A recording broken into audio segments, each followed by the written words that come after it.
o sea, digo, maravilloso, y te puedes extender mucho más, Ricardo. O sea, es decir, porque me parecía necesario entender cómo fue que llegamos. O sea, es decir, porque si bien podemos en este momento hablar de lo que Guillermo Lasso, ¿no?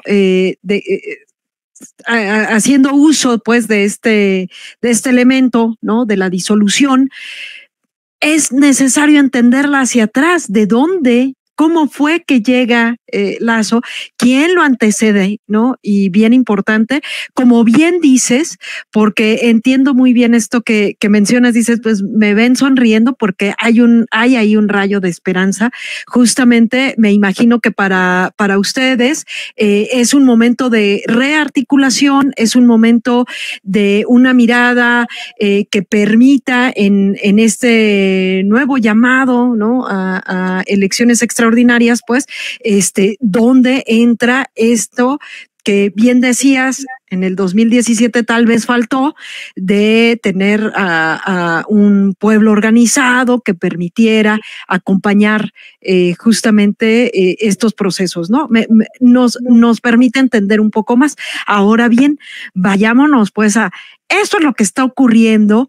¿Qué es lo que prevén ustedes? ¿Cómo, si bien hay esta esperanza que bien dices, a mí me llamaba un poco la atención esto que mencionabas, donde, bueno, no permite, derivado a esta disolución, no permite la votación, pero ¿cómo hubiera estado la votación? ¿Si hubiera sido en contra de Lasso o cómo estaba la correlación de fuerzas y cómo esperamos que esté una vez pasada esta elección extraordinaria, Ricardo? Bueno, claramente si él decide aplicar la disolución de la Asamblea es porque estaba convencido de que iba a ser destituido.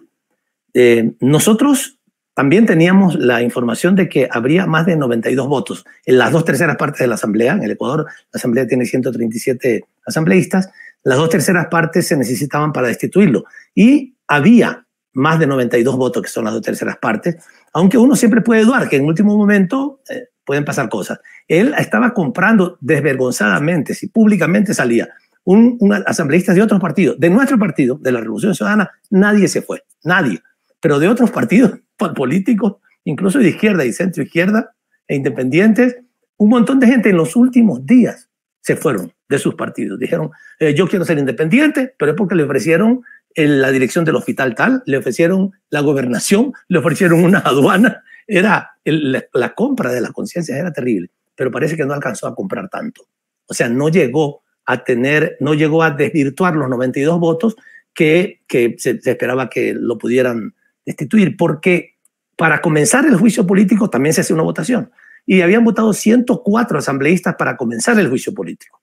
Entonces, claro, 12 podían, si se salían 12, todavía quedaban 92 y podría ser destituido, pero yo creo que él no consiguió que salieran más de 12 y por tanto esperaba que lo destituyeran. Si no hubiera sido así, él por supuesto no aplicaba la muerte cruzada porque habría estado feliz de ganar, digamos, de que el juicio político no lo censurara. Entonces, bueno, eso es lo que podía haberse esperado de esa votación. Pero ahora, si me permites, vamos hacia adelante. ¿Qué esperamos que pueda pasar? Tengo que decirte algo. Después de la traición de Moreno y de un golpe mediático gigantesco, eso fue un trabajo de todos los días, a todas las horas del día, los medios de comunicación que no estaban de acuerdo con Rafael Correa y con lo que ellos llaman los correístas, porque nosotros los pusimos en su lugar, así como te dije que al Fondo Monetario, a la Embajada de Estados Unidos y a los banqueros los pusimos en su lugar, también pusimos en su lugar a los medios de comunicación. Y Rafael Correa tenía no las mañaneras de López Obrador, que son fantásticas, sino tenía los enlaces ciudadanos una vez a la semana. Ahí están la Fuerza Aérea, hay una foto de Correa y yo, no sé, recibiéndolo, dejándolo a algún lado, y hay un sacerdote también atrás. Bueno, decíamos que el presidente Correa tenía un ejercicio de comunicación, de rendición de cuentas, todas las semanas, y ahí había un segmento del programa, como aquí se llama ¿Quién es quién en las mentiras? Allá se llamaba La libertad de expresión es de todos. Y entonces ponía en su lugar a todas las mentiras que los medios decían durante la semana y aclaraba todas las cosas. A los medios no les gustaba eso. Además hicimos una ley de comunicación que, claro, ellos llamaron la ley de la mordaza, pero era una ley que establecía que, aunque no hay censura y no había censura en nuestro gobierno, pero sí hay responsabilidad ulterior. Y entonces eso significaba que un medio que mentía tenía la obligación de permitir que la persona ofendida pudiera expresarse en las mismas condiciones que había sido afectado, digamos, con la misma cantidad digamos, de la página del periódico o de lo que habían dicho de él en la televisión, etc. Y eso, por supuesto, a los medios no les gustaba, porque ellos, digamos, estaban acostumbrados en los gobiernos anteriores a hacer y a deshacer, a comerse a los ministros que les daba la gana, a acabar con los presidentes, a hacer lo que sea. Con Correa no pudieron hacerlo. Correa antes bien los puso en su sitio. Entonces los medios durante todos estos 6 años han trabajado en una cacería contra todos nosotros, desprestigiándonos, y tuvo efecto al principio. Incluso yo creo que por eso esta es la razón principal por la cual no ganamos las elecciones de hace 2 años atrás, del 2021. Sin embargo, ya después de 6 años de seguir mintiendo, y que la gente se ha dado cuenta de dos cosas, Yasmín. Una, no han encontrado un solo centavo mal habido de nosotros, ni de Rafael Correa, ni de Jorge Glass, ni de la Gabriela Rivadeneira, que fue presidenta de la Asamblea, ni de secretarios de comunicación, de un montón de gente que nos habían acusado, los medios, el gobierno, la derecha, la banca, de corruptos. Nunca han podido encontrar un centavo mal habido. No lo van a encontrar porque somos gente honesta. Bueno, eso es lo primero. Cuando tú te das cuenta, después de 6 años de persecución, y además que nosotros hemos estado dando la cara permanentemente en nuestro país a través de estas vías, la gente dice, no, pues si no encuentran nada, no hay nada, pues. En cambio, cuando han estado buscando eso, han encontrado dinero del anterior presidente Moreno en paraísos fiscales. Yo les llamo guaridas fiscales, pero no son paraísos, son guaridas.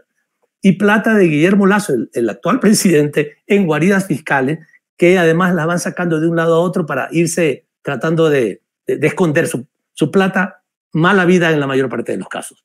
Entonces la gente se dio cuenta, bueno, no, los miembros de la Revolución Ciudadana no son ladrones, como nos han dicho todos los días, en primer lugar. Y en segundo lugar, han tenido oportunidad de comparar lo que fueron los 10 años del gobierno de Correa con lo que han sido estos 6 años, que han sido un verdadero desastre. En todo, en seguridad, en economía, en obra pública, en todo.